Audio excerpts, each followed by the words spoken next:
Aujourd'hui, notre sujet, ça sera la partie très importante de la rédemption. Donc, on va parler de la mort de Jésus-Christ de Nazareth, les étapes différentes de sa mort, parce que Jésus-Christ a pu obtenir, acquis la vie éternelle, qu'il a expérimenté les trois étapes de la mort. Mais d'abord, je voudrais vous dire que le personnage de Jésus-Christ est un personnage historique et les événements qui se trouvent dans les évangiles et surtout le sacrifice expiatoire de Jésus-Christ et sa résurrection est un événement historique. Je vous dis cela très souvent parce que le monde pense que c'est seulement une idée religieuse et très souvent nous croyons, si on ne pense pas qu'il s'agit d'une tolérance de notre part, mais ce n'est pas le cas parce que si quelqu'un pense que la résurrection de Jésus-Christ est seulement une idée religieuse, on ne peut pas parler de la foi. Ça veut dire qu'il pense que la mort et la résurrection de Jésus-Christ, l'objectif de la résurrection de Jésus-Christ, c'était seulement un groupe des gens et sa résurrection n'avait pas de valeur.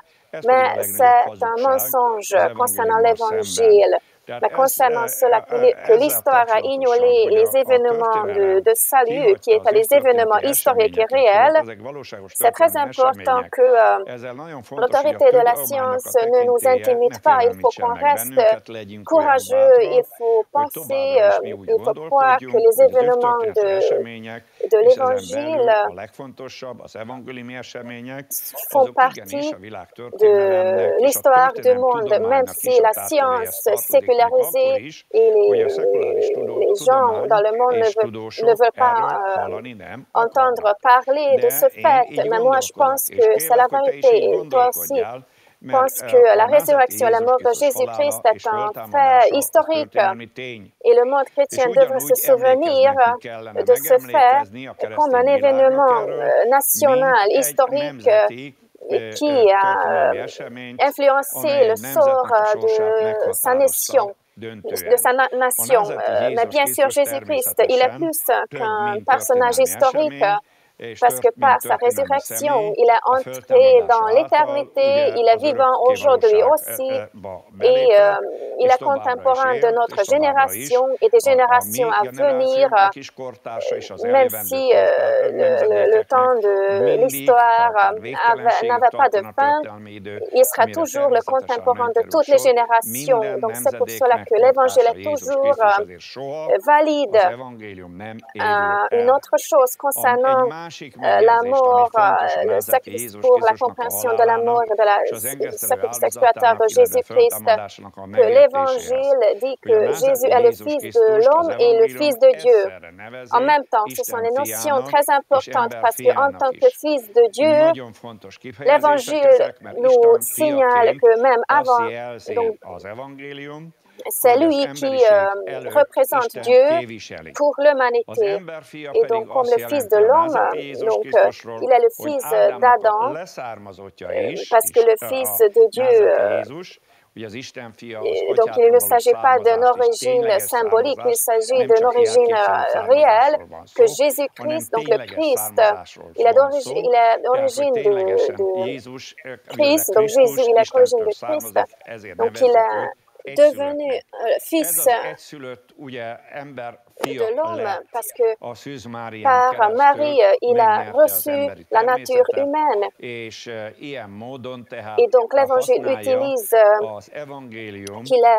l'Évangile dit qu'il est le Fils de l'homme. Et ça veut dire que Jésus-Christ, il est représentant de l'humanité devant Dieu. Et donc c'est très important de prendre en compte que l'œuvre, quand on écoute l'Évangile et son œuvre, donc l'œuvre de Jésus-Christ. Donc aujourd'hui, je vais vous parler de Jésus-Christ en tant que Fils de l'homme parce que sa mort est en connexion avec ce fait. Et c'est une question très compliquée. Comment il a pu acquérir pour l'humanité la vie éternelle et très souvent, on nous pose la question, comment c'est possible que si on dit de Jésus-Christ de Nazareth qu'il est le Fils de Dieu, il est né du Père, comment c'était possible qu'il était mort pour l'humanité, pour toi et pour moi? Et ce sont des questions vraiment très importantes. Et il y a les réponses pour ces questions dans la Bible. Mais tout d'abord, avant de parler en détail de ce domaine de l'œuvre de Jésus-Christ, comment il a expérimenté les 3 étapes de la mort qui a rendu possible, parce que sans cela, on n'aura pas non plus la vie éternelle, le salut. Donc, d'abord, je vais vous lire de l'Épître aux Hébreux, chapitre 2. Je vais vous lire je vais vous lire 3 versets, donc le verset 9. Mais celui qui a été abaissé pour un peu de temps au-dessous des anges, Jésus, nous le voyons couronné de gloire et d'honneur à cause de la mort qu'il a soufferte, afin que par la grâce de Dieu, il souffre la mort pour tous. Donc la première chose, pour un peu de temps, c'est une notion clé concernant la souffrance et la mort de Jésus-Christ. C'était seulement un peu de temps, donc il ne faut pas comprendre les étapes qu'il était permanent parce qu'on on va pas comprendre correctement. Donc, avant l'incarnation, il avait un plus grand pouvoir comme les anges. Concernant ça, les Épîtres aux Philippiens parlent qu'il a abandonné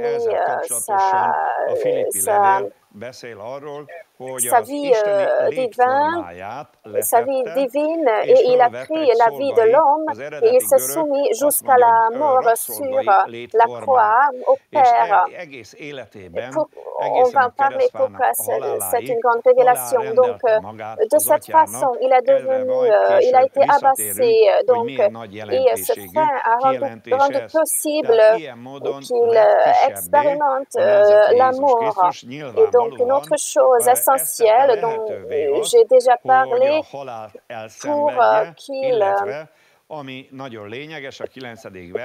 pour qu'il souffre la mort pour tous.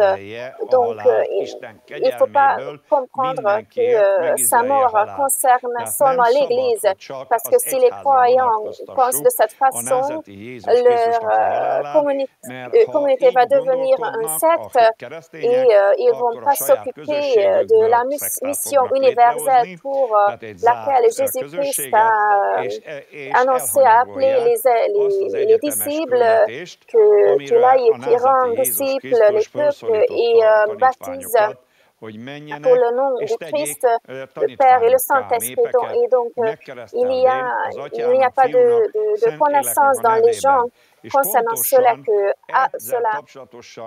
avant de se naître et de pouvoir faire des bonnes choses, on ne savait pas que le Fils de Dieu qui est devenu un homme, il a souffert pour nous déjà la mort.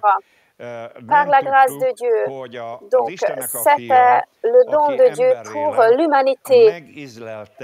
L'Évangile, l'Épître de Jean dit que de cette façon, il a été manifesté l'amour de Dieu vers les gens. Et c'est vrai qu'on a reçu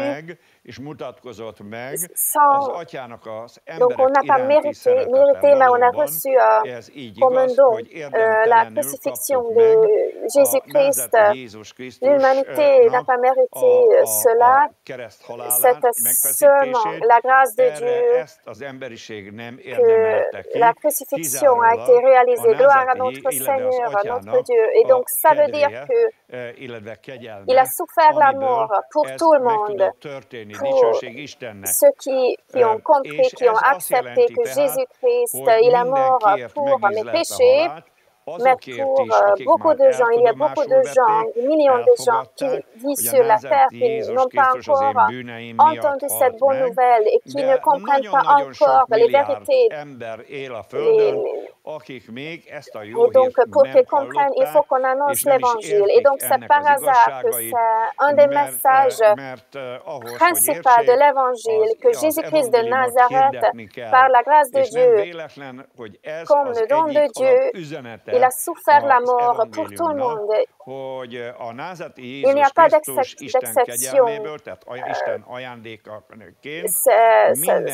Même s'il fait... Donc, même s'il a une autre religion, etc., Jésus-Christ est mort pour toi. Et donc, il faut annoncer cette bonne nouvelle pour les gens qui ont déjà accepté et qui ont déjà connu de la bénédiction qui vient de ce fait dans la vie croyant. Et donc, c'est pour cela que tout le monde a un ministère pour rendre témoignage concernant l'Évangile. Je vais lire le verset suivant, le verset 14. Ainsi donc, puisque les enfants participent au sang et la chair, il y a également participé lui-même, afin que par la mort, il anéantisse celui qui a la puissance de la mort, c'est-à-dire le diable. Donc ici, dans ce verset, nous rend clair pourquoi il était nécessaire que le Messie il n'apparaît pas seulement comme une créature surnaturelle comme dans l'Ancien Testament. Et c'est par hasard que dans l'Ancien Testament, les saints de Dieu, les fils d'Israël, ils attendaient l'incarnation du Messie. Et concernant cela, bien sûr, il y avait une obscurité dans le peuple, mais les prophètes, et par exemple, le roi David, Abraham et Moïse également, ils savaient très bien que le Messie, il devait être incarné, il devait avoir une nature humaine, comme ici dans le verset, on peut lire de la chair, donc au sang et à la chair, et qui porte l'âme de l'homme. Donc, il devait avoir cela parce que sinon il n'aurait pas été capable de mourir. Et donc, la chair, ça signale sa nature humaine et le sang, ça signale la nature divine. Et donc, on ne peut pas séparer ces deux parce que dans la réalité, c'est un. Et donc, cette personne s'est incarnée, ces deux natures s'est incarnée en une personne. Et donc, c'est très intéressant que ici le Saint-Esprit nous montre un autre point de vue de la mort de Jésus-Christ. Très souvent, on dit que Jésus-Christ devait mourir pour nos péchés, pour que nous gagnions la vie éternelle. Bien sûr, c'est aussi vrai.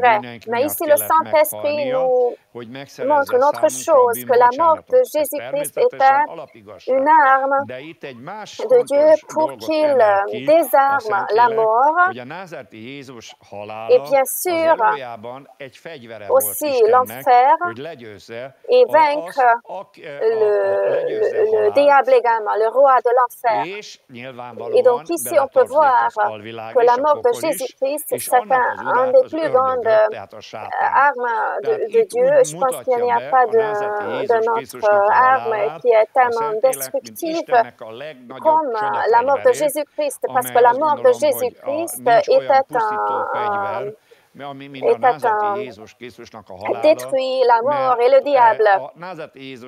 Et donc, de cette façon, le Seigneur a vaincu la mort avec la mort. Il a vaincu la mort avec la mort de Jésus-Christ. Donc, je vais parler de l'enfer également. Comment Jésus-Christ de Nazareth a vaincu l'enfer. Je vais en parler en détail.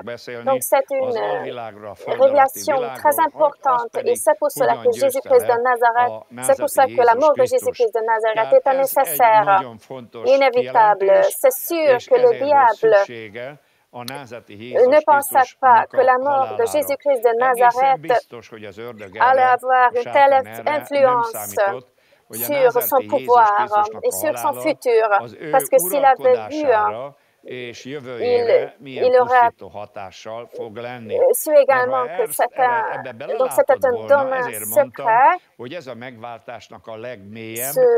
La mort de Jésus-Christ était cachée même devant les anges, parce que c'est sûr que le diable, s'il savait la mort de Jésus-Christ, c'est sûr que le diable aurait essayé de faire tout son possible que Jésus-Christ reste vivant. Mais c'était une vérité cachée devant le diable et c'était seulement le Père qui connaissait. Donc la chose suivante, dans le verset suivant, la verset 16, c'était pas les anges qui venaient en aide, mais c'était la postérité d'Abraham. Et donc l'œuvre du salut, l'œuvre de salut de Messie, ce n'était pas réalisé pour les anges, donc pas pour les anges déchus également, mais pour que la postérité d'Abraham soit glorifiée. Et donc de cette façon, ça soit le Christ Jésus qui va juger les morts et les vivants également. Donc, c'est une vérité principale concernant Jésus-Christ de Nazareth basique. Et concernant Jésus-Christ de Nazareth, je voudrais vous dire encore que c'était nécessaire pour que, après la chute, le péché et la mort a eu une domination universelle, pas seulement sur l'humanité, mais sur tout l'univers. Et je vais citer maintenant de Genèse chapitre 2, quand Dieu dit à Adam que tu peux manger de tous les fruits de tous les arbres dans le jardin d'Éden, mais ne mange pas le fruit de l'arbre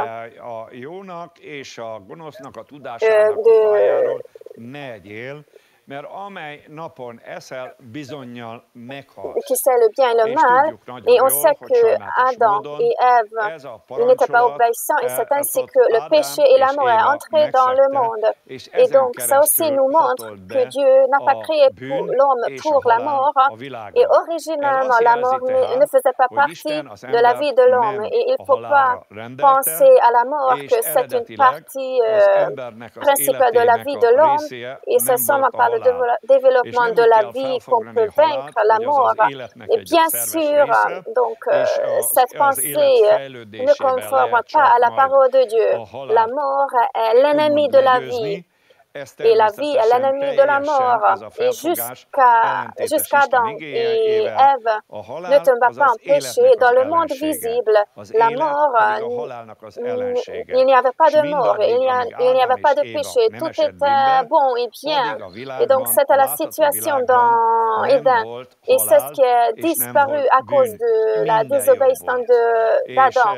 Et donc, parce que tous les hommes sont d'origine d'Adam, donc toute l'humanité est créée d'un sang. Donc c'est pour cela que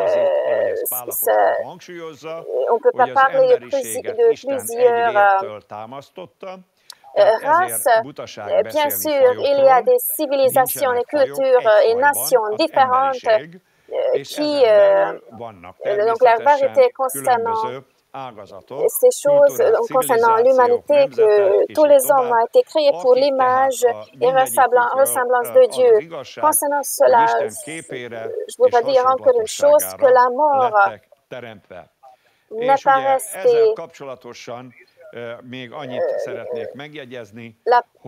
pas restée dans la vie d'Adam et Ève seulement, parce que tout le monde est l'origine d'Adam, nous aussi. Il y a un grand secret dedans, donc que malheureusement on a hérité la mort et le péché. Et donc c'est ça le péché originaire. Mais ça ne veut dire pas qu'il y avait du péché originalement, et ce n'était pas l'homme qui a inventé le péché, mais c'était le diable qui a créé le péché, et donc par la tentation, il a fait Adam et Ève coopérer avec lui, et c'était en résultant une révolte contre Dieu. Jésus-Christ de Nazareth, il a fait le contraire. Tout ce que Eva a fait comme une faute est tombé. Jésus-Christ, il a eu la victoire. Mais l'ennemi voulait tenter Jésus-Christ de Nazareth de la même façon. Parce que le Satan, il savait très bien qu'à cause de sa nature humaine, le Messie avait aussi la possibilité de la chute. Et donc, il faut prendre en compte, concernant le ministère de Jésus-Christ de Nazareth sur la terre, donc concernant la compréhension de son ministère et concernant l'œuvre sur la croix de Calvaire, que le Satan n'aurait pas tenté s'il savait que c'était possible parce que dans une nature divine, il n'y a pas de possibilité de changement, mais dans la nature humaine, il y a la possibilité de changement. Dieu aussi peut changer notre nature, mais aussi le diable. Comment? Par le péché. Et donc, Jacques nous décrit dans la première chapitre le processus de cela qui se commence par la tentation et qui est basé sur le désir corrompu de l'homme et qui va engendrer le péché et finalement il va produire la mort. Et donc, pour que Jésus-Christ de Nazareth soit capable de mourir, il devait s'identifier avec le péché. Et donc dans les épîtres aux Corinthiens, on peut lire que Dieu a mis péché, a rendu Jésus péché pour qu'on puisse recevoir sa vérité et sa justice. Donc, que Dieu a rendu Jésus péché, ça veut dire qu'il s'est identifié avec nos péchés, même s'il n'était pas. Et il a mis aussi nos actes concrets sur lui, donc le Père. Et donc, de cette façon, il est devenu péché. Et donc, c'est à cause de cela que Jésus-Christ s'est trouvé dans une telle situation dont on parle lors de fête aujourd'hui, donc sa souffrance, etc., qu'après sa mort physique, Jésus-Christ de Nazareth devait encore souffrir pour qu'il remplisse les exigences de Dieu concernant le sacrifice expiatoire, parce que c'était de cette façon qu'il était possible de sauver l'humanité et acquérir pour nous la vie perdue, la vie éternelle. Donc, concernant Jésus-Christ de Nazareth, c'est ce qu'il faut prendre en compte.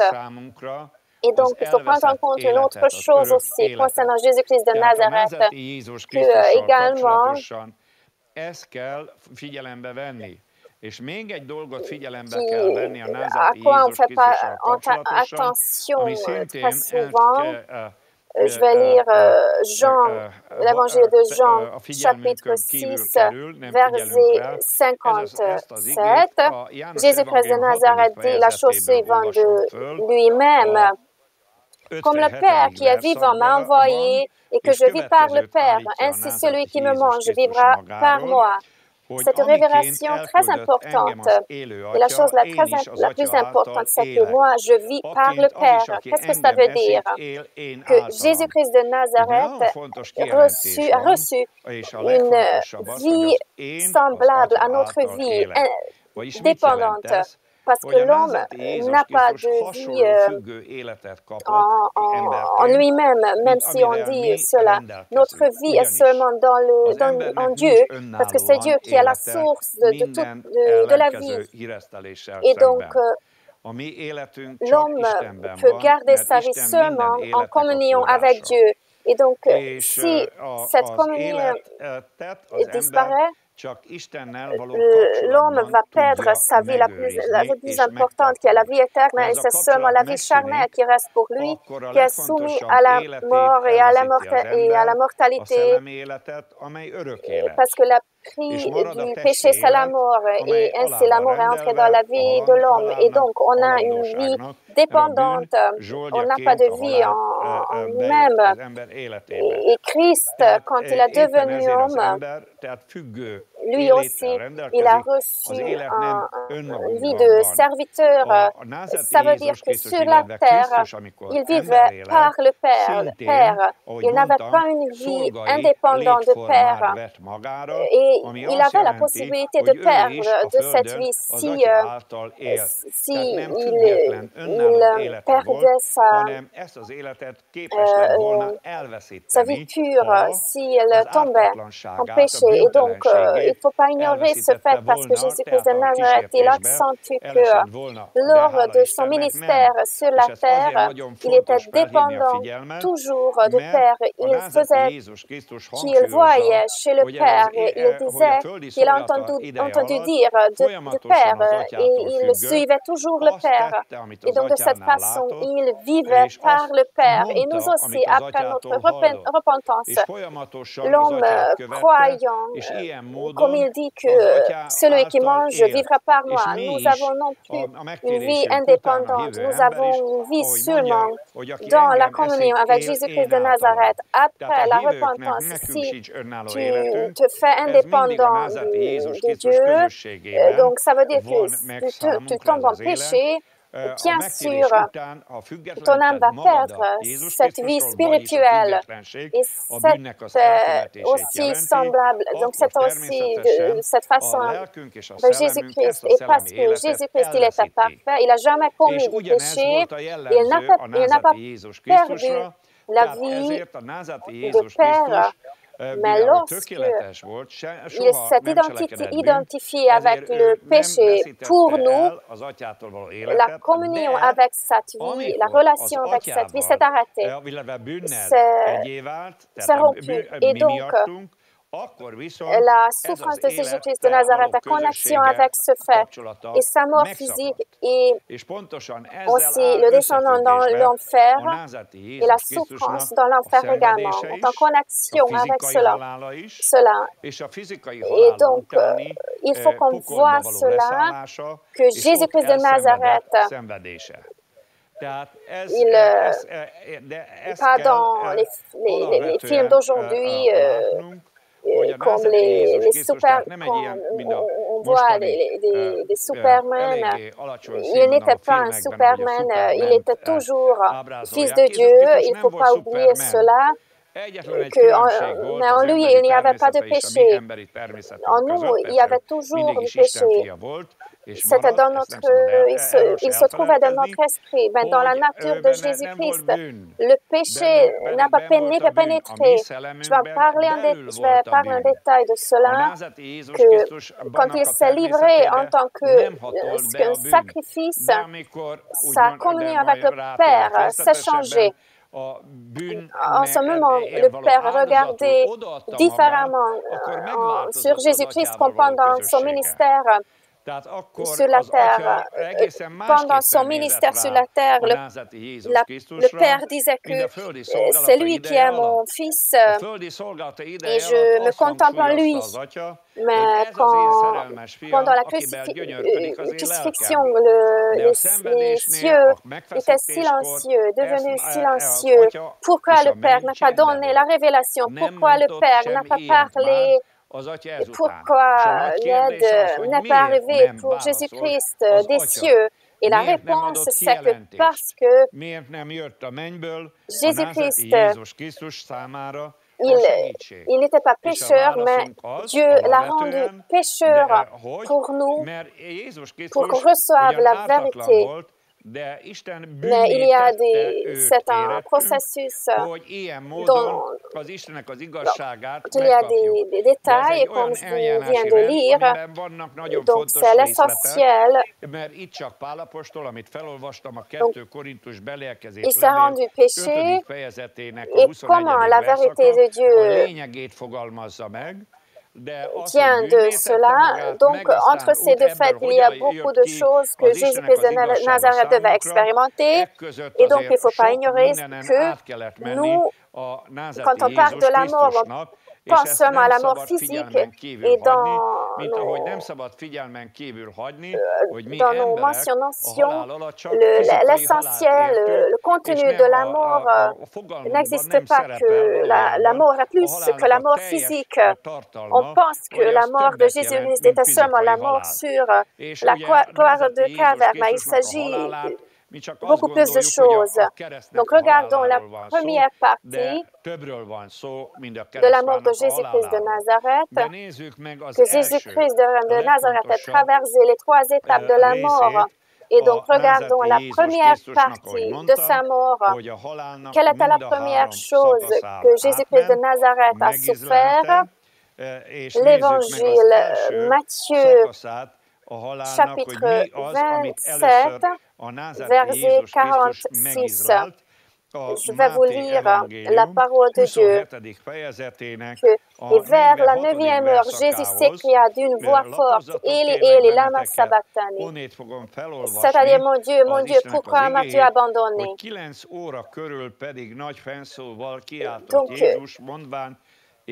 ici, c'était pas seulement une confession de la Psaume 22, mais il a dit la prière de Messie. Jésus-Christ de Nazareth sur la croix que son esprit, même avant, a révélé à David. Donc, à David, le Saint-Esprit a révélé que le Messie, quand il allait se livrer en tant que sacrifice pour le péché, qu'est-ce qu'il allait prier?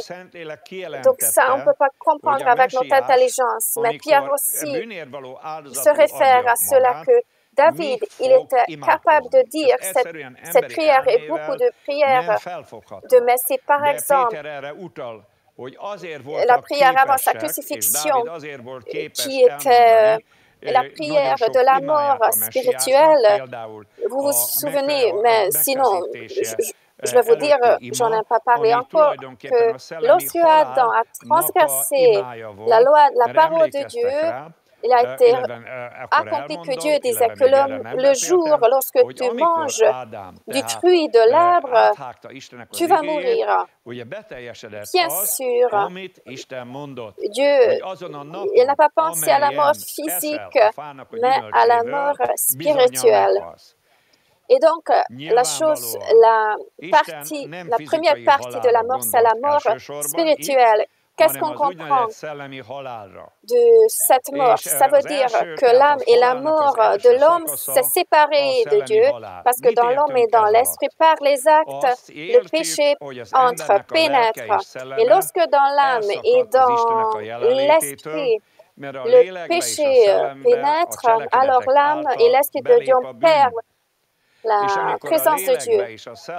Et donc, ainsi, le péché ferme et sépare l'âme et l'esprit de Dieu, l'esprit de l'homme de la présence de Dieu.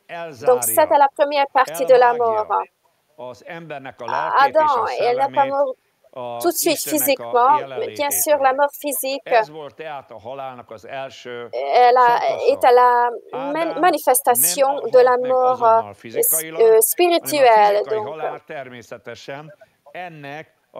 on ne peut pas voir la mort spirituelle, mais bien sûr, l'esprit et l'âme de l'homme peuvent expérimenter la mort parce que l'âme et l'esprit de l'homme se changent. Et donc, Jésus-Christ de Nazareth, tout d'abord, même avant sa mort physique, il a expérimenté qu'il a perdu la présence de Dieu, du Père. Son âme, son esprit a été abandonné. Pourquoi? Parce que c'est aussi donc 2 Corinthiens chapitre 5 qu'on peut trouver la vérité concernant cela, que Dieu a rendu péché, lui péché, et donc à cause de cela, comme il s'est identifié avec nous comme le Fils de l'homme sur la croix de Calvaire, d'ailleurs, c'est ce qu'il a expérimenté lors de sa souffrance donc dans le jardin de Gethsemane quand il a été arrêté. Il se sentit être abandonné et ce n'est pas par hasard qu'il a prié différemment comme avant.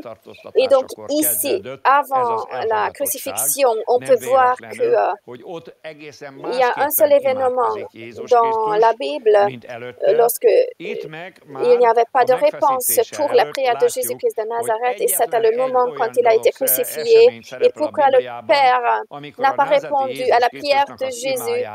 Parce qu'il s'est livré comme sacrifice pour les péchés, même s'il n'y avait pas de péché en lui.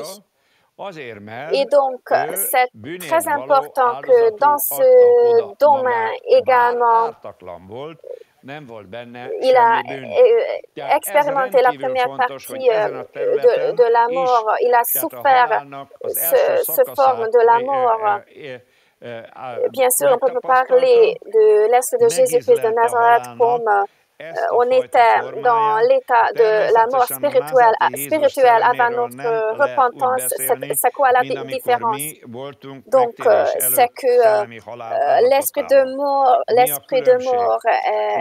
est présent dans l'esprit de l'homme. Donc, il n'y a pas seulement un mur entre Dieu et l'homme, mais malheureusement, l'esprit de mort est présent dans l'esprit de l'homme. Mais bien sûr, dans l'esprit de Jésus, il n'y avait pas de mort, mais seulement la mort a séparé de l'onction qu'il a œuvré avec une grande force qui a rendu réelle la présence de Dieu. Donc la mort a séparé de cette onction qu'il a expérimentée lors de son ministère sur la terre. Et même avant d'être rempli par le Saint-Esprit, donc cette onction l'a abandonné. Et donc il s'agit de cela que c'était pas seulement une manifestation sentimentale, mais réellement Jésus-Christ, il a été abandonné. Il n'était pas plus dans la présence de Dieu comme l'homme aussi. Il sort de la présence de Dieu s'il commet du péché. Et si le péché est présent dans son âme et dans son esprit, même si l'homme nie et il continue sa vie religieuse sans la présence de Dieu. Quelques versets dans la Bible nous expliquent qu'est-ce que ça veut dire le péché. Par exemple, Ésaïe chapitre 59. Pour la main de l'Éternel n'est pas trop courte pour sauver, ni son oreille trop dure pour entendre. Donc, Dieu pouvait écouter à la prière de Dieu, mais pourquoi il n'a pas sauvé? Pourquoi il n'a pas aidé Jésus sur la croix? Parce que Jésus-Christ de Nazareth, il s'est livré en tant que sacrifice pour le péché. Et donc, de cette façon, parce qu'il s'est identifié avec nous, ce péché l'a séparé de Dieu et il a caché dans l'original, le texte original, c'est que le Père a caché son visage de Jésus-Christ de Nazareth quand il était sur la croix et comment les gens se sont moqués de lui parce qu'ils ne comprenaient pas ce que ça veut dire le sacrifice pour le péché. Ils disaient que descends de la croix parce que si toi, le Fils de Dieu, il pensait qu'il était possible de produire un grand miracle et Dieu n'allait pas abandonner son Fils, mais il n'avait pas compris cela, que les gens qui étaient autour de la croix, que Jésus-Christ que Dieu a donné Jésus-Christ de Nazareth en tant que sacrifice expiatoire pour le péché de tout le monde, pour qu'il souffre la mort pour tout le monde, même la mort spirituelle. Et ça veut dire, qui veut dire que l'âme et l'esprit de Dieu est séparé de la présence de Dieu. C'était une grande souffrance et douleur pour Jésus-Christ. Mais quand même, il a regardé au Père dans cette situation-ci. Donc, il s'agit de deux choses, que c'est un mur et il cache de l'homme, de l'âme et de l'esprit de l'homme, la présence de Dieu et il cache également l'évangile devant l'homme. Et c'est aussi la raison d'être athée, parce que le péché, à cause du péché, le cœur des hommes devient dur et ils ne vont pas comprendre l'évangile. Et il n'y a pas d'une telle science, une telle sagesse avec laquelle on pourrait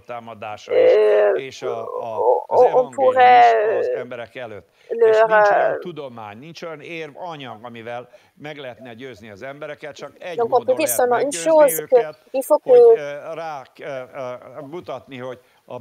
vous confessiez vos péchés, parce que c'est seulement après que la vérité, que vous allez comprendre la vérité de Dieu. Et c'est vrai pour les chrétiens également. Si un chrétien vit dans le péché, le Christ est caché devant lui, et pour lui, il ne sera plus motivé par la parole de Dieu, ni par le Saint-Esprit. Il ne va pas pouvoir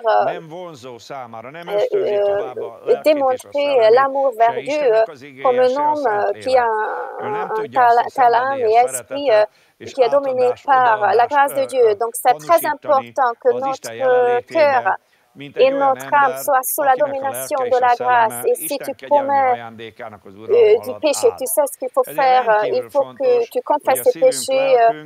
Il faut que tu te répandes, parce qu'il faut demander que tes péchés soient pardonnés et de cette façon le péché soit sorti de ta vie. Et donc tu ne peux pas continuer ta vie croyante ayant péché dans ta vie.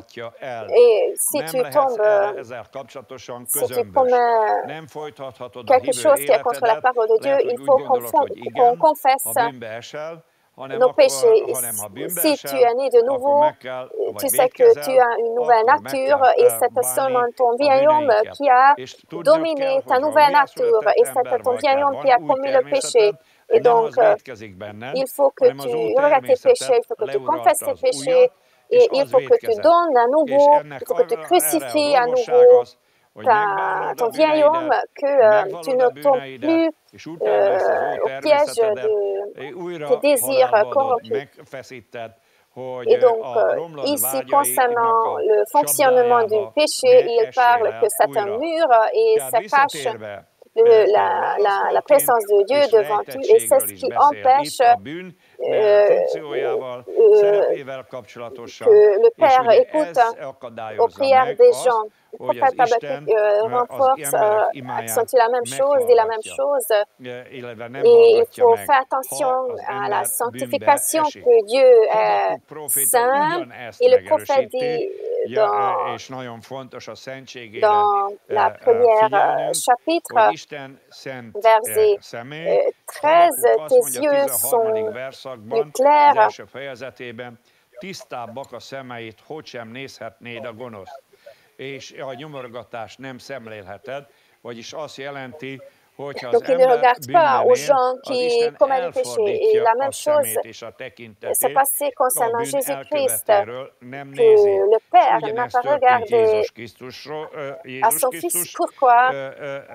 Parce que nos péchés ont été mis sur lui et les yeux de Dieu sont saints et il ne peut pas regarder au péché et aux méchants.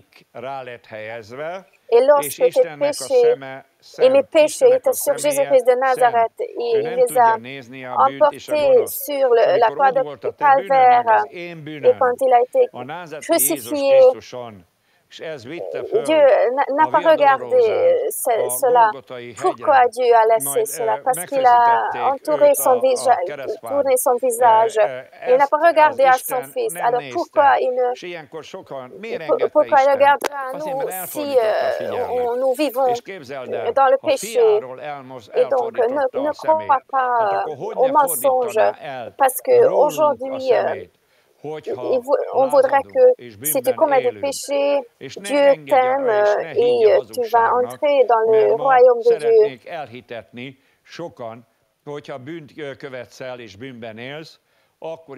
Mais c'est un mensonge. Ça ne peut pas fonctionner. Ceux qui disent de telles choses,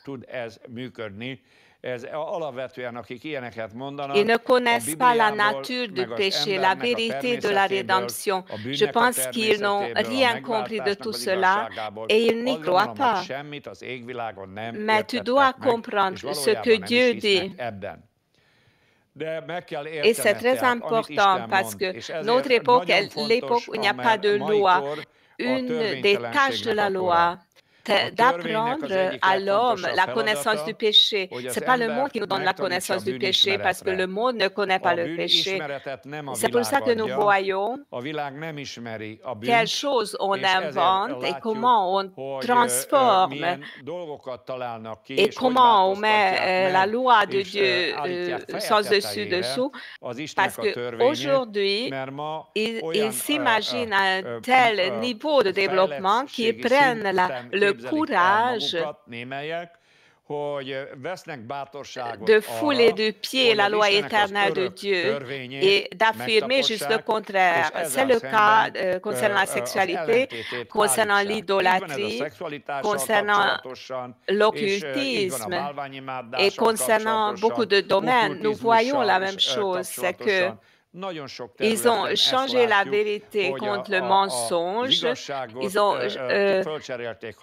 changé le bien contre le mal et ils veulent depuis des siècles et des siècles faire accepter le mensonge aux gens.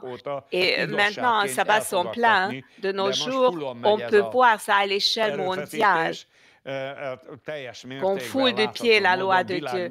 Et c'est un processus extrêmement important du point de vue de Satan.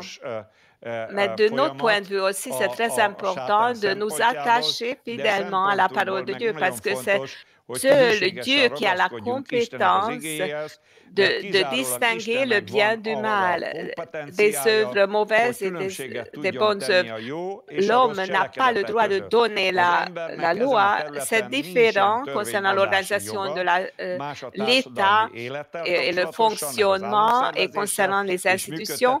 Les hommes ont le droit, dans le cas de la législation, de le faire, mais la loi divine est éternelle et ça limite la législation humaine pour qu'on ne prenne pas des lois qui sont contraires aux lois éternelles de Dieu. Aujourd'hui, nous vivons dans une époque où il y a des lois qui, même dans les pays qui appartiennent à la culture chrétienne, qui contredisent d'une manière évidente à la loi de Dieu. Et l'iniquité vient de ça, c'est que Jésus a dit que l'iniquité s'accroîtra et c'est pour ça que l'amour refroidira dans beaucoup de personnes. Et l'amour se refroidit parce que Les gens n'acceptent pas le jugement de valeur de la loi. Le point de départ pour eux, ce n'est pas ce que Dieu dit, ce qui est bon et ce qui est mal, ou ce qui est juste et ce qui est mauvais. Mais le point de départ pour eux, c'est ce que les hommes disent. Et c'est pour ça qu'il y a nombreux qui se conforment plutôt au monde et ils foulent du pied la justice et les lois de Dieu. C'est ce qui est en cours de nos jours. Et c'est pour ça qu'on falsifie également la nature de Jésus-Christ, son œuvre rédemptrice est falsifiée. Et surtout, le sacrifice expiatoire de Jésus-Christ et sa résurrection est un fait historique. Et c'est un fait historique dans lequel la justice éternelle de Dieu a pénétré dans le monde. On ne peut rien y ajouter, rien ôter de cela. Et l'Apocalypse nous dit que celui qui ajoute quelque chose ou celui qui ôte cela, même l'Épître aux Galates, l'apôtre Paul dit la même chose, il est maudit. Donc on doit prendre ça en considération que l'Évangile, c'est l'œuvre de Dieu, ce ne sont pas les hommes qui l'ont inventé. C'est exclusivement le fruit de la coopération du Père, du Fils et du Saint-Esprit que le sacrifice expiatoire de Jésus-Christ a eu lieu.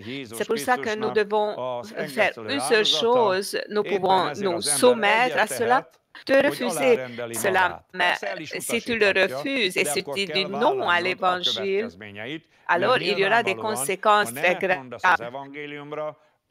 Et si on n'en parle pas, alors nous deviendrons des menteurs parce qu'il y a des cieux, il y a de l'enfer. Et c'est pour ça que la souffrance de Jésus-Christ de Nazareth est liée à l'enfer. Si le Père a ôté ses yeux de son Fils, et c'est pour ça que ce qui est arrivé à Jésus-Christ, ce que l'Évangile et les révélations, surtout de cette partie cachée, les psaumes en disent le plus. Ça est arrivé. Ça n'aurait pas pu arriver si Jésus-Christ restait dans la présence de Dieu. Il n'aurait pas pu se sacrifier pour le péché. Nous n'avons qu'à penser aux boucs innocents au moment où ils ont été sacrifiés. Ils ont souffert le châtiment des pécheurs. Et leur sacrifice était expiatoire et ça remplace, c'était une substitution. C'est que la colère de Dieu ne descendait pas sur le peuple, mais sur le bouc dont le sang a été versé, ou bien dont le sang a été amené dans le lieu très saint pour rendre évident que c'est selon la procédure de Dieu qu'ils ont montré ce sacrifice de substitution. Et le bouc est devenu un autre bouc que les autres parce que le péché du peuple est tombé sur lui.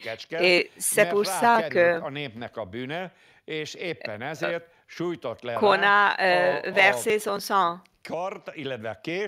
Mais c'est une préfiguration de la mort expiatoire de Jésus-Christ du Messie. C'est le Messie qui s'est livré lui-même pour le péché de nous tous. Gloire au Seigneur. Donc, ainsi, le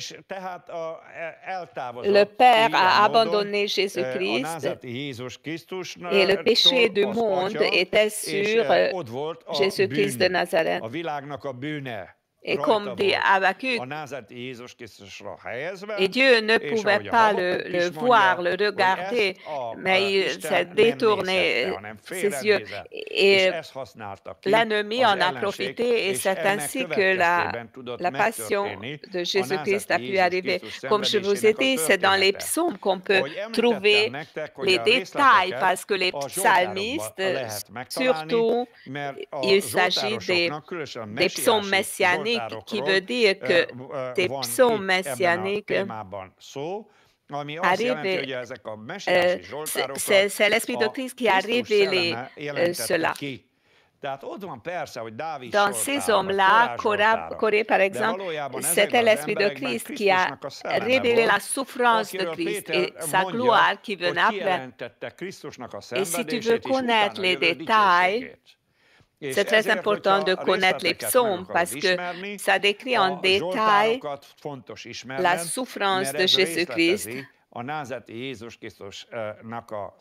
et le chemin de l'expiation qui était très difficile. Si nous parlons que brièvement de la mort et de la résurrection de Jésus-Christ, alors dans ce cas-là, ces mots très importants perdent leur signification. C'est pour ça qu'on doit retourner à nouveau aux prophéties, ce qu'elles révèlent concernant le sacrifice expiatoire de Jésus-Christ. Allons au psaume 22, par exemple. Je vous en ai déjà parlé. Ce psaume a été révélé par l'Esprit de Christ à David. C'est une prière que Jésus-Christ a dit dans une prière à la croix. Ce n'était pas le psaume de David. Dans ce psaume, il y a des choses qui ne concernaient pas le dessein de David, sa vie de David, la vie de David, mais ça se réfère au Messie.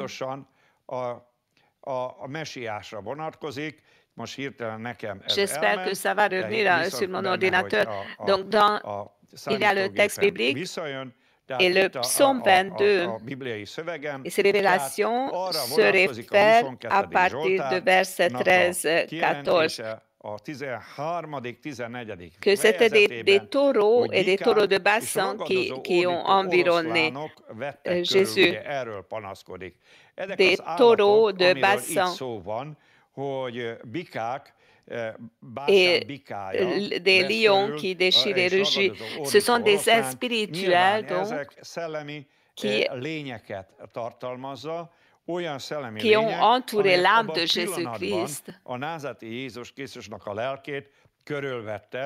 et qui ont commencé à torturer l'âme de Jésus-Christ et son esprit également. Pourquoi? Parce que cette onction qui était sur Jésus-Christ par le Saint-Esprit, à cause du péché, cette onction l'a abandonné Jésus-Christ. Comme il s'est identifié au péché, c'était ces êtres spirituels qui l'ont entouré. Par exemple, le lion qui rugit, qui symbolise la puissance de l'enfer et de Satan qui ont entouré Jésus-Christ. Déjà au jardin de Gethsemane, c'est pour ça que nous disons que c'était déjà l'agonie de Jésus-Christ lors de son arrestation, quand on l'a fouetté. Pendant chaque station de sa souffrance et également lors de sa crucifixion, avant la mort physique, il a expérimenté cela. Donc la prière de Jésus-Christ contient comment les puissances des ténèbres l'ont entouré.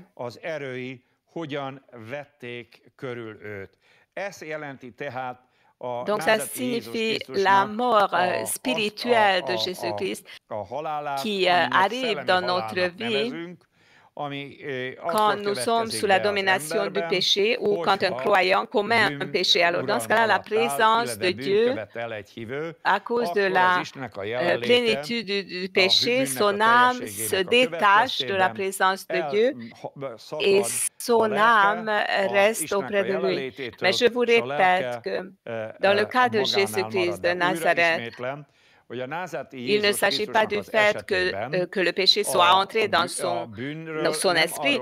Dans notre cas, l'apôtre Paul dit qu'avant notre conversion, nous étions morts à cause de nos péchés. Donc Jésus-Christ n'était pas mort spirituellement, mais son esprit a été séparé du Père. Et ainsi, les puissances des ténèbres l'ont entouré. Et par conséquent,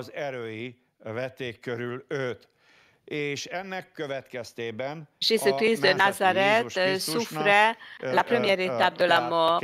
Et c'est ensuite que la deuxième étape de la mort de Jésus-Christ est venue. Et Matthieu 27, allez à Matthieu 27, verset 50, qui contient que Jésus-Christ a rendu l'Esprit. Ça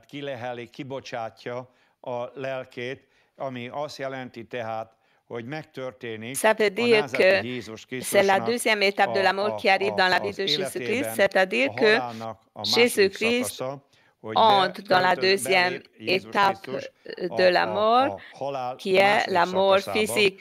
Concernant la mort physique, on doit souligner que la mort physique n'est pas un changement pour l'homme, mais ça veut dire que les éléments composants de l'homme, c'est-à-dire son esprit et son corps, sont séparés l'un de l'autre. Et par conséquent, notre corps devient un cadavre qui sera placé dans le sépulcre et l'esprit de l'homme va dans un lieu, dans un endroit désigné par Dieu.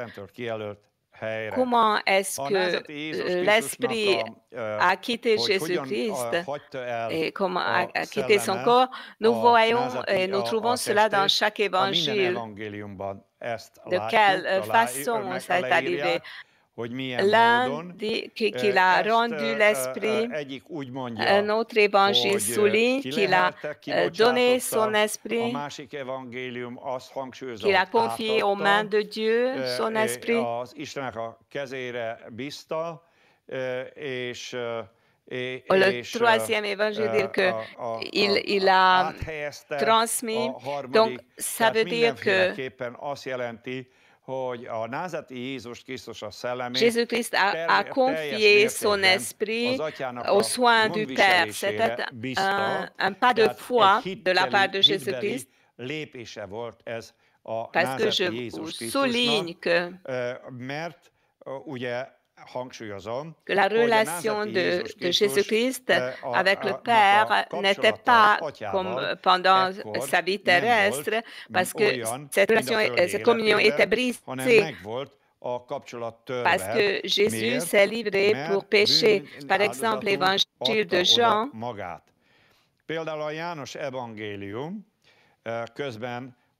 Jean 19, verset 31 dit ce qui arrive après la mort physique, dans la crainte que les corps ne restent sur la croix pendant le sabbat, car c'était la préparation, et ce jour de sabbat était un grand jour.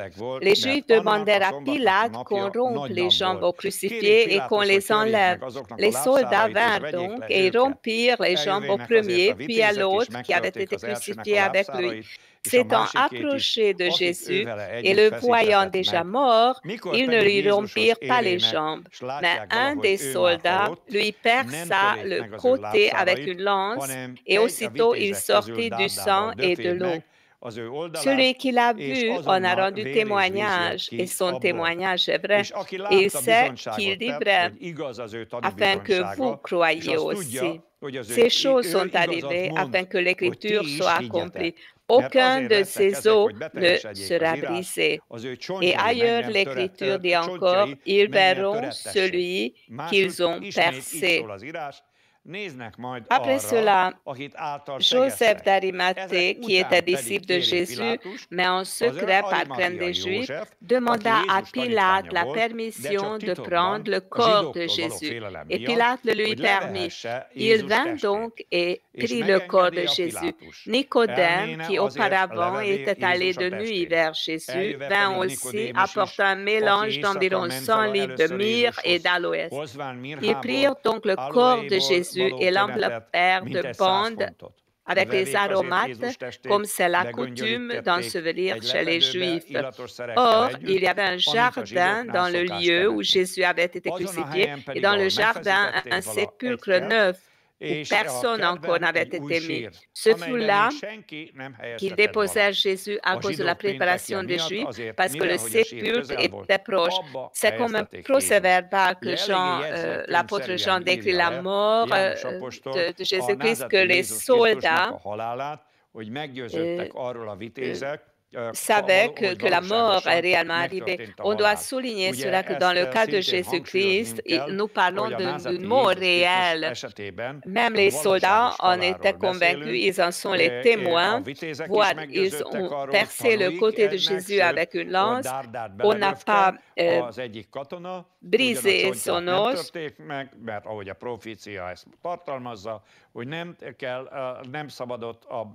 Ce n'était pas permis de briser ses os. Mais un soldat a percé son côté avec une lance et il sortit du sang et de l'eau. Donc, son corps a complètement abandonné. Donc, il n'y avait pas de sang et pas d'eau dans le corps de Jésus-Christ. C'est la base de la nouvelle naissance dans l'Épître aux Jean. Concernant cela, il y a une métaphore. C'est comme Adam s'est endormi, on a ôté la côte et c'est ainsi qu'elle a formé Ève. De même, lors de la mort de Jésus-Christ, à cause de la lance, le coup de lance, le sang et l'eau est sorti de Jésus-Christ et ainsi l'Église est née ici sur la terre. L'essentiel ici, c'est que Jésus-Christ est réellement mort. Et les prophéties ont également signalé qu'après la mort réelle, le corps de Jésus-Christ, parce qu'il s'agit de son corps, nous parlons du sort de son corps, il sera enseveli. Et nous voyons ici aussi que Ésaïe 53, il s'agit de l'accomplissement de cette prophétie. Vu que le temps passe très vite, je dois me dépêcher. Après sa souffrance, le Messie sera mort. Donc le prophète Ésaïe l'a signalé d'avance. Et ensuite, il sera remis parmi les riches dans un nouveau sépulcre. Et ça signifie également que c'est Jésus-Christ qui est le Messie. C'est le sort du corps. Et ce corps est venu dans ce sépulcre. Il y a des différents concernant cela. Il y a la basilique, le Saint-Sépulcre, et il y a également un autre lieu qui sont acceptés comme un lieu authentique.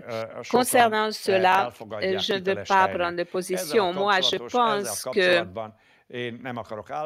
la basilique du Saint-Sépulcre est plus proche de la vérité, mais je veux dire que la mort de Jésus-Christ était réelle. Il a été enseveli conformément aux coutumes juives. Et ainsi, son corps se reposait à partir de vendredi jusqu'à dimanche, l'aube du dimanche. Et ce qui est arrivé pendant ce temps-là, ce qui est arrivé à l'esprit de Jésus-Christ, parce que c'est ce qui est important. C'est une partie la plus cachée de l'œuvre rédemptrice de Jésus-Christ. Et on va s'occuper de cela maintenant. Donc, c'est la troisième étape de la mort. Nous parlons de trois étapes. Nous parlons de la mort spirituelle, de la mort physique. A szellemi halálról, a fizikai halálról, és az Isten jelenlétéből való végleges et de l'exclusion de la présence de Dieu. C'est la seconde mort. La Bible la nomme ainsi parce que la mort physique n'apporte pas de changement dans notre esprit. Évidemment, notre corps devient de la poussière. Dans le cas de Jésus-Christ, ça est arrivé différemment. Mais on doit comprendre que même la troisième étape de la mort de Jésus-Christ était spéciale. Ce n'est pas comme dans l'Apocalypse est décrite la seconde mort. La souffrance de Jésus-Christ a continué parce que l'homme n'est pas le corps, mais la personne qui vit dans notre corps. Et quand notre esprit nous quitte, nous restons le même homme sans notre corps et nous allons dans un endroit désigné par Dieu. Dans le cas de Jésus-Christ, c'est la même chose qui est arrivée. Son esprit a quitté son corps. Comme je viens de vous lire que son corps a été placé dans un sépulcre neuf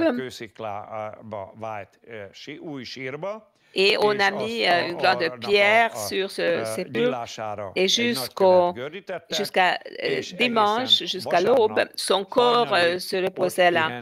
Mais son esprit est descendu dans le séjour des morts. Et on va s'occuper de cela maintenant, parce que quand son esprit est descendu dans le séjour des morts, Jésus-Christ a souffert pas seulement le châtiment physique du péché, mais également le châtiment spirituel. Donc, le péché a une conséquence physique, c'est la mort physique. Et il y a également une conséquence spirituelle, qui est la séparation de la présence de Dieu. C'est-à-dire que déjà ici, vivant ici sur la terre, on vit sans la présence de A C'est déjà la mort spirituelle. Et cette mort spirituelle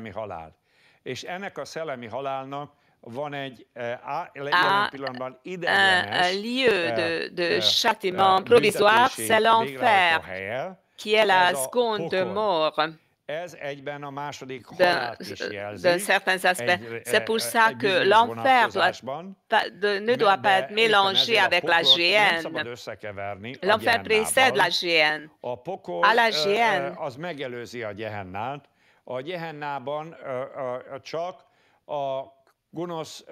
c'est seulement les personnes, des méchants, qui vont aller dans leur corps. Mais en enfer, les gens sont sans leur corps en tant que des esprits. Donc, l'esprit de Jésus-Christ est descendu au séjour des morts. En grec, c'est Hadès. Donc, c'est les deux sphères qu'il a visitées. Dans la première partie, les esprits méchants, les esprits des hommes méchants qui souffrent le châtiment, qui subissent le châtiment, Jésus-Christ est descendu pour leur annoncer une chose très importante. D'une part, l'autre chose, c'est pour qui souffrent. Cette troisième conséquence du péché, c'est la mort spirituelle. Je ne peux pas dire autre chose. Je vous répète qu'on doit faire attention à cela parce qu'on doit prendre en considération ce peu de temps. Pour lui, il le savait que ça va durer juste pour quelques moments. Ensuite, il est allé également dans une autre partie du séjour des morts. Luc 16, on le nomme le sein d'Abraham, c'est-à-dire le lieu de consolation, le paradis, où les justes, avant de Jésus-Christ, leurs esprits, donc les esprits des justes se trouvaient là. Et Jésus-Christ a annoncé l'Évangile. Dans un lieu, il a proclamé quelque chose et dans l'autre endroit, il a annoncé l'Évangile. Nous savons de Luc 16 qu'on ne peut pas passer d'un lieu dans l'autre. Ça concerne les âmes humaines.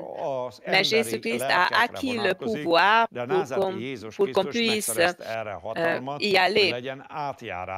Nous devons souligner encore une chose, que c'est une chose cachée. Surtout le fait quand Jésus est descendu au séjour de mort, c'est très difficile de savoir l'ordre. Je ne vais pas le faire non plus, mais j'aimerais souligner les événements les plus importants. Lors de la crucifixion, Jésus dit au malfaiteur que tu seras avec moi aujourd'hui au paradis. Donc, on a l'impression que déjà le premier jour, Jésus est apparu au paradis. Ça est arrivé parce que c'est lui qui l'a dit.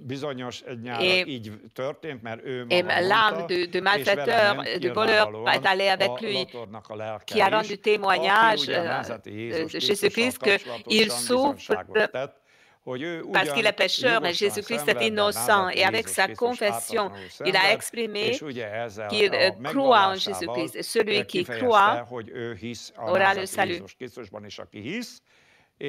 Donc lui, il est allé au paradis.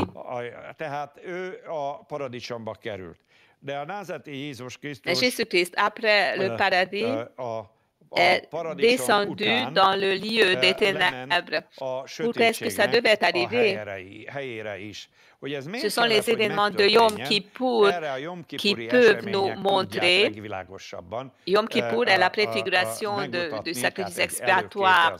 Toute cette procédure de Yom Kippour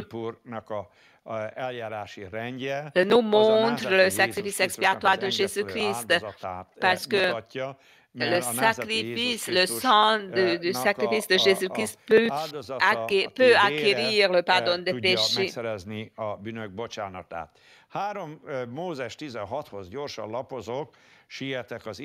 Lévitique 16.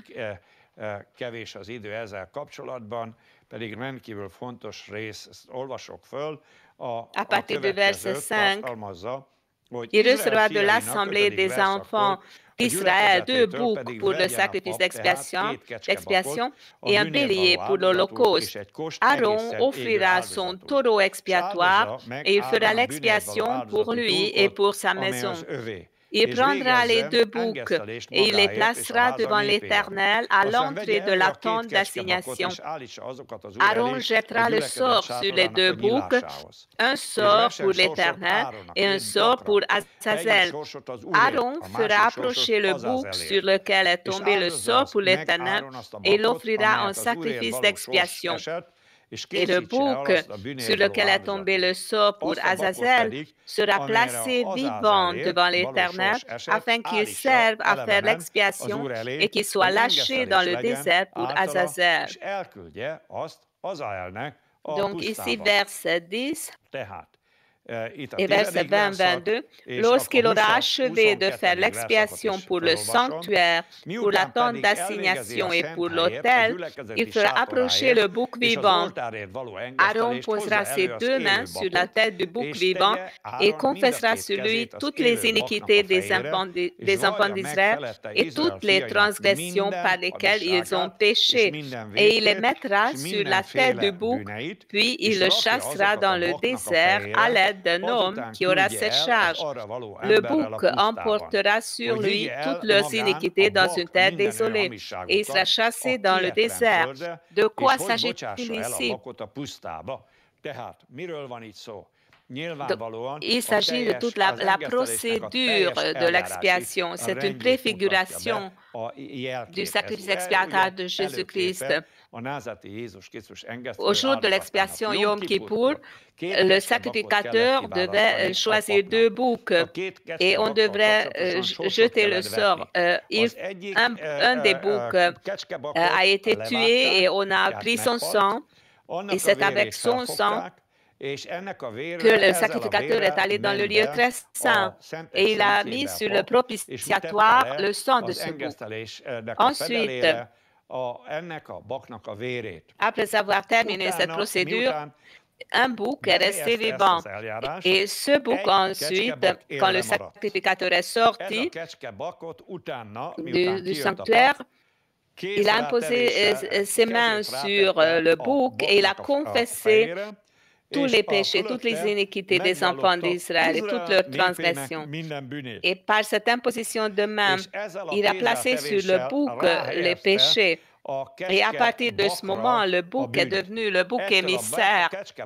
Il est devenu le bouc émissaire d'Israël. Donc, ce que les fils d'Israël ont commis, Dieu a transféré par la vérité de transférence sur le bouc.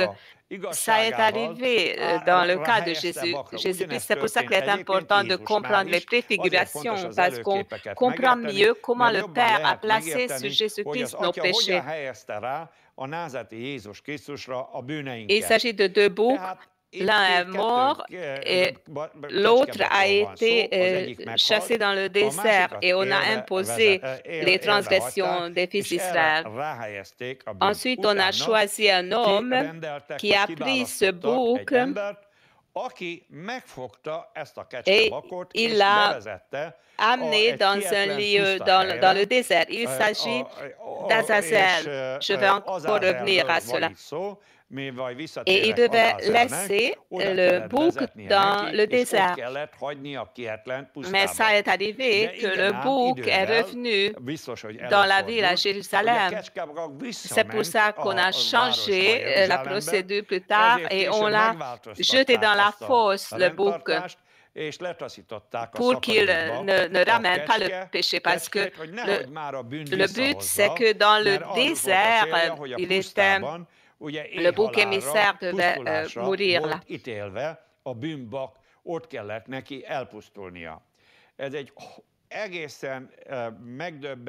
Ça symbolise des vérités d'horreur horribles que Jésus-Christ a traversées après sa crucifixion, ce que son esprit a vécu dans les ténèbres, dans la sphère de l'enfer, là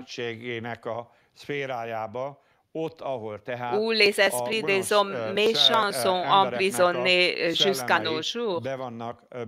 On doit voir ici que les deux boucs montrent l'expiation totale de Jésus-Christ. Quand Jésus-Christ est mort physiquement, il a versé son sang. C'est extrêmement important qu'il a versé son sang parce que c'est ainsi qu'il a payé notre rançon. Et c'est par la foi dans ce sang que nous sommes délivrés de nos péchés et nous recevons le pardon de nos péchés. Mais l'autre aspect, l'autre bouc symbolise, le deuxième bouc symbolise le voyage de Jésus-Christ dans le séjour des morts. C'est qu'il était obligé d'amener dans les lieux de la destruction au niveau le plus bas de l'enfer, parce qu'il y a des niveaux différents en enfer, et Jésus était obligé de descendre dans le lieu le plus inférieur pour écarter le péché du peuple et les conséquences du péché, parce que l'expression Azazel que nous avons lue ici, à partir du verset 5, concernant l'Azazel, j'aimerais vous dire, ça veut dire que écarter complètement. Donc, ça signifie un lieu géographique concret où le péché est complètement séparé d'Israël et Israël et le peuple est séparé des conséquences du péché. Et par conséquent, la bénédiction de Dieu peut venir sur eux. Mais Azazel ne signifie pas seulement un lieu géographique. Et la théologie au 1er siècle était d'accord avec cela, c'est que Azazel était un ange qui se trouvait dans le désert. Certains l'identifient à Satan ou un ange de l'enfer. Donc, Azazel veut dire renvoi, retranchement total. Il était le prince des anges déchus, Azazel. Mais il ne s'agit pas du fait qu'on ait sacrifié le bouc pour Azazel. Il s'agit du fait que le bouc émissaire devait aller à la perdition, où il appartient. C'est l'essentiel. Il ne s'agit pas du fait que c'est pour les anges déchus qu'on ait sacrifié quoi que ce soit. Regardons maintenant le chemin de Jésus-Christ, son voyage dans le séjour des morts. C'est le bouc émissaire qui symbolise cela. C'est que la souffrance de Jésus-Christ n'a pas été terminée par la mort physique. Péter apostol a pünkösdi beszédben a 16. Zsoltárt idézi, és nem véletlenül. A 8. verszaktól idézi. Én most felolvasom a 16. Zsoltárnak a 8. verszaktól. Je regardais le Seigneur sans cesse, c'est pour ça que je ne chancelle pas et mon cœur se réjouit. Également mon âme et mon corps se trouvent dans la sécurité, parce que tu ne me laisses pas mon esprit dans le séjour des morts. Tu ne permets pas que ton sein vienne la corruption. Il y a une joie abondante auprès de toi et à ta droite. Donc l'apôtre Pierre a prouvé avec cela que la souffrance de Jésus-Christ et son voyage au séjour des morts devrait arriver parce que le psaume de David décrit cela et c'est l'Esprit de Christ qui a prédit cela, c'est que son âme va au séjour des morts parce que Dieu ne laisse pas l'Esprit du Messie dans le séjour des morts. Mais Dieu va délivrer l'esprit du Messie du séjour des morts. Nous avons parlé de son corps, que son corps se reposait dans le sépulcre. Et la prophétie du Messie dit concernant cela, c'est à partir de vendredi jusqu'à l'aube du dimanche, il n'y avait pas de processus de corruption qui est arrivé dans le corps du Messie. En général, dans le cadavre, il y a des signes de corruption qui arrivent et le cadavre pue également. Mais dans le corps de Jésus-Christ, il n'y avait pas de corruption. Pourquoi? Parce que son corps était saint et il n'y avait pas de péché en lui. Et c'est ensuite qu'il dit que après être descendu au séjour des morts, et ensuite que Dieu a relevé son esprit du séjour des morts, et le Saint-Esprit a unifié le corps et l'esprit du Messie, et il a acquis la vie éternelle et la joie parfaite, et il s'est trouvé dans la présence de Dieu, à la droite du Père, c'est-à-dire que Jésus est assis à la droite du Père. Il prophétise déjà la résurrection et la glorification. C'est ce que le psalmiste décrit. Et Paul cite cela dans son discours. C'est par le psaume 17 qu'on a prouvé que ce qui est arrivé à Jésus-Christ, ce que les prophètes ont prédit. Au Éphésiens 4,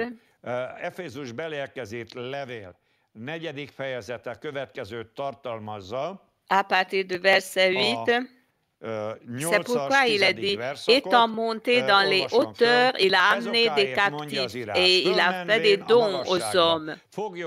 Or, que signifie il est monté, sinon qu'il est aussi descendu dans les régions inférieures de la terre? Celui qui est descendu, c'est le même qui est monté au-dessus de tous les cieux afin de remplir toutes choses. De quoi s'agit-il ici? D'abord, il commence par la résurrection. C'est qu'étant monté dans les hauteurs, c'est-à-dire il s'agit de l'ascension de Jésus-Christ. Il a amené des captifs. C'était quel captif?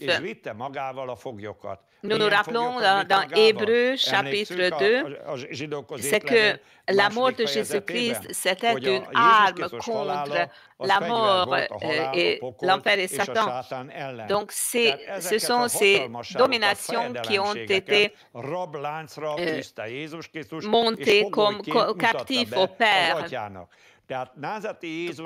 Donc, quand Jésus est descendu au séjour des morts, ensuite quand il est revenu et sa résurrection et son ascension, ça a révélé que la mort, ce n'est plus la puissance qui était auparavant, avant la mort et la résurrection de Jésus-Christ, parce que la mort de Jésus-Christ a anéanti la mort. La mort est devenue le captif de Jésus-Christ. Et l'enfer également est devenu le captif de Jésus-Christ. Et Satan également est devenu le captif de Jésus-Christ. Et tout cela est soumis à Jésus-Christ. Et il y a encore beaucoup d'aides spirituelles. Et c'est valable pour tous les anges déchus, que tout cela est soumis à Jésus-Christ. Et Jésus-Christ est au-dessus de tout cela. C'est pour ça que Jésus-Christ a apporté la vie immortelle. Comment est-ce que Jésus-Christ l'a fait? Il l'a fait en tant que Fils de l'homme. Et ça, c'est merveilleux. Malheureusement, je ne peux pas m'occuper des paroles les plus cachées, mais le plus important, c'est que je me réfère à l'épître de Pierre. Je vais vous dire très en détail. C'est que Jésus-Christ est descendu au séjour des morts, à l'abîme, dans cette partie, comme dit Psaume 88, c'était le lieu de l'oubli. Est-ce que ceux qui se trouvent là, est-ce qu'ils vont savoir la vérité? La réponse est que oui, eux aussi, ils vont savoir parce que Jésus-Christ a annoncé là, après avoir accompli les tâches au séjour des morts, et son esprit s'est vivifié là, et le mur a été brisé. Et il a eu la communion avec le Saint-Esprit. Il a été vivifié dans son esprit et c'est là qu'il a annoncé que les clés de la mort et de l'enfer sont à lui. Et dans une autre partie des cieux, il a annoncé l'Évangile, pas dans les cieux, mais dans le séjour des morts. Il a dit au saints d'Abraham que vous êtes libres depuis des siècles et des siècles. Vous attendiez le Messie. Me voilà, je suis arrivé, vous êtes rachetés et par conséquent, nombreux ont reçu leur corps physique. Ils ont été ressuscités, ils ont apparu à Jérusalem et ceux qui n'étaient pas ressuscités, leurs âmes et leurs esprits sont montés dans les cieux. Parce que nous voyons dans le séjour des morts, nous voyons ça dans l'Ancien Testament, même si c'est le lieu de la consolation, les hommes de Dieu savaient très bien que c'est une limitation. Leur désir, le désir d'Abraham, par exemple, c'était d'aller dans la ville de Dieu. Mais il est allé au sein d'Abraham et il attendait pendant 2000 années la postérité, l'apparition de sa postérité, l'apparition de Jésus-Christ. Et quand Jésus-Christ est apparu, Abraham se trouve dans la ville de Dieu. Donc Jésus-Christ a donné un si grand changement pour les saints de l'Ancien Testament. Donc David aussi se trouve dans les cieux et Abraham Et à la base de l'Ancien Testament, ce n'est plus cette situation qui est là. Et Luc 16 dit justement que Jésus-Christ a amené un grand changement quand il est descendu dans le séjour des morts. C'est-à-dire que les esprits des hommes méchants savent que c'est Jésus-Christ qui est le juge, qui va les juger, comme il dit qu'il est le juge des morts et des vivants. C'est ce que Jésus-Christ a annoncé. Ce n'est pas l'Évangile qu'il a dit. Donc, les traductions qui disent que c'est l'Évangile que Jésus a annoncé.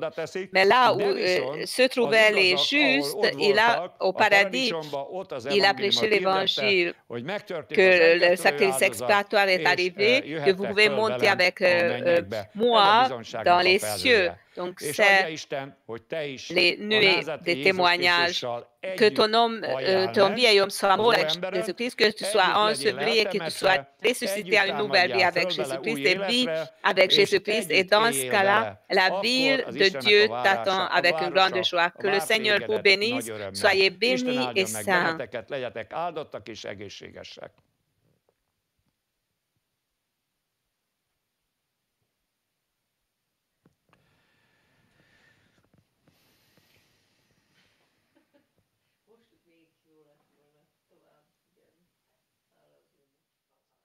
On va continuer la Sainte Seine avec la Sainte Seine.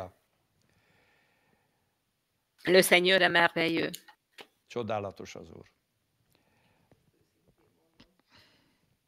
Allons à Matthieu 26. C'est de là que je vais vous lire la parole pour la Sainte Seine.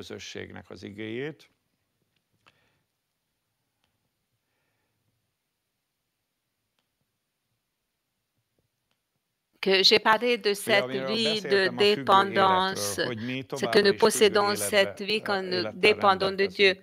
Et Jean 6, je vous ai lu que Jésus-Christ vivait par le Père et nous vivons par lui. Et ensuite, Jésus-Christ concrétise que après la nouvelle naissance, nous avons la communion avec le Seigneur et nous suivons le Seigneur et nous suivons la parole de Dieu. Mais il y a une nourriture suivante du Seigneur avec laquelle il met sa vie en nous. C'est quand nous mangeons son corps et nous buvons son sang.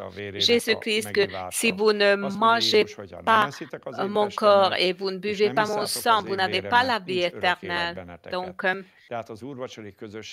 la Sainte Seine a des bénédictions, une richesse de bénédictions merveilleuse. C'est pour ça qu'il est très important que ça soit par la foi. Donne ton cœur, ta vie, au corps du Seigneur, au sang du Seigneur, parce qu'il a dit que quand nous faisons cela, il sera présent et nous faisons ce que nous devons faire par la foi dans la parole de Dieu, et c'est sûr que le Seigneur va répondre à notre foi, aux œuvres de la foi. Il rend son corps et son sang réel dans ta vie. Et par conséquent, la vie immortelle, nous serons encore plus remplis de cette vie immortelle. Donc la fondation de la Sainte Seine qui est le souper de Pâques,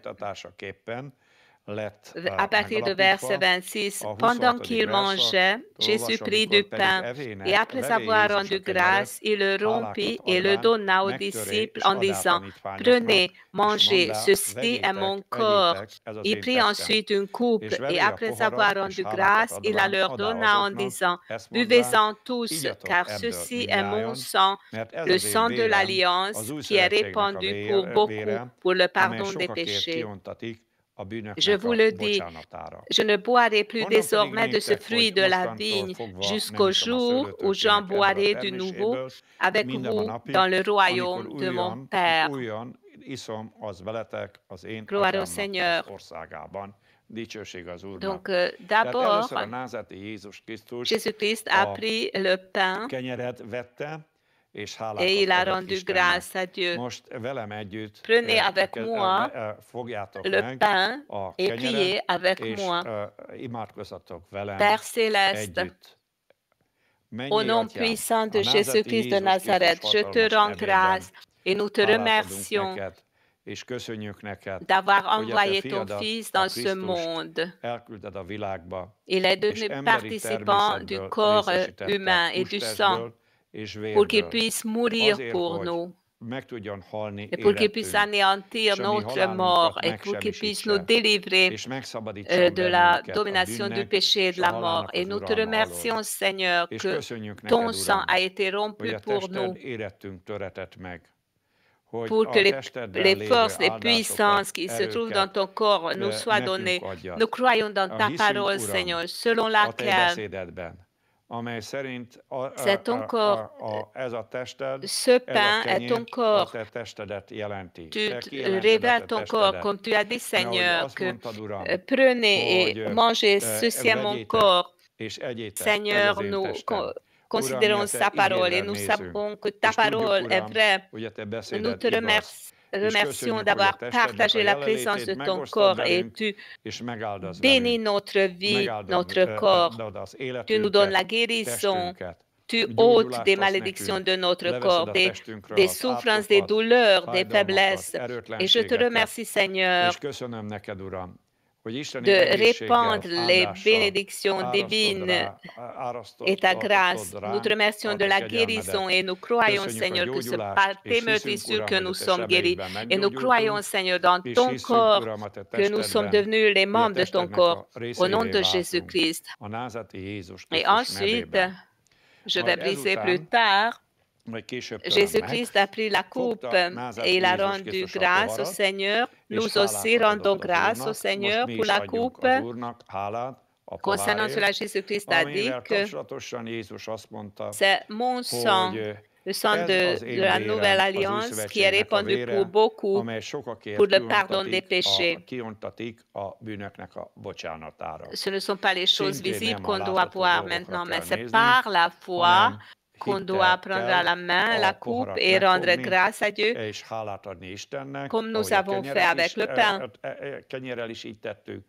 Parce que c'est la parole de Dieu qui rend réel le sang de Jésus-Christ, Père céleste. Nous te remercions d'avoir donné Jésus-Christ pour qu'il conclue la nouvelle alliance avec nous. C'est lui qui a versé son sang pour nous. Et c'est ce sang qui nous a permis d'être délivrés de l'esclavage du péché et d'acquérir par la grâce gratuite, par la foi, le pardon de nos péchés. Et de conclure alliance avec toi. Nous te remercions, Jésus-Christ, que par ton sang, tu as réconcilié le Père, tu as expié le Père et tu as perdé notre rançon. Et nous pouvons être réconciliés par la foi en ton sang avec le Père. Et nous avons la paix avec le Père. Et nous sommes devenus les ambassadeurs de la réconciliation. Nous te remercions, Seigneur, que ce sang nous purifie, ce sang nous sanctifie, ce sang nous permet d'entrer dans la gloire de Dieu, dans la présence de Dieu. Et je te prie, Seigneur, que lave notre âme, notre esprit par ce sang et purifie de chaque souillure, de chaque impureté, de chaque péché, pour que dans notre âme, dans notre cœur, dans notre intelligence, dans notre volonté, dans nos émotions, dans notre corps physique, il n'y ait rien qui nous sépare de ta présence ou qui attriste le Saint-Esprit.